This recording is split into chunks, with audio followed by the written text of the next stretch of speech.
السلام عليكم ورحمه الله. جايب لك يا باشا عرض خاص، جايب لك يا باشا كمان سفره، جايب لك سفره وجايب لك ترابيزه انتريه، وجايب لك بتاع دوت مكتب. يقول لي ازاي ده دوت ازاي ده يا باشا؟ اتفرج، انت مش هتشتري غير ما تتفرج. يقول لي يا باشا ايه اهو كده معاك بقت ايه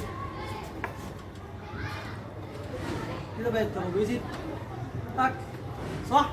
ترابيزه اكل تمام كده، بقت معاك مكتب.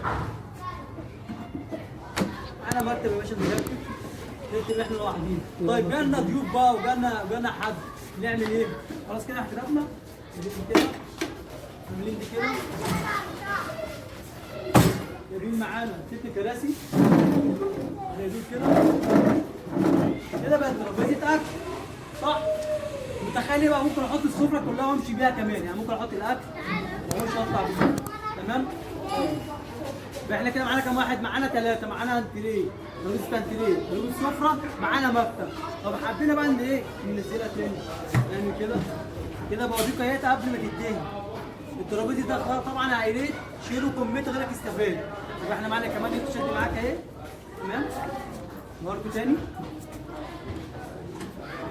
شيلوا كميه تفرحني اوريك الجديد تمام؟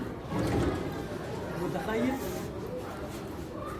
معاك 3 في 1، يعني انت كده بوفر لك مساحه عندك وترابيزه، معاك ترابيزه تنتريه، معاك ترابيزه مكتب، معاك يا باشا سفره. انت متخيل؟ معاك كذا حاجه، ليك بقى ليك شير ولايك.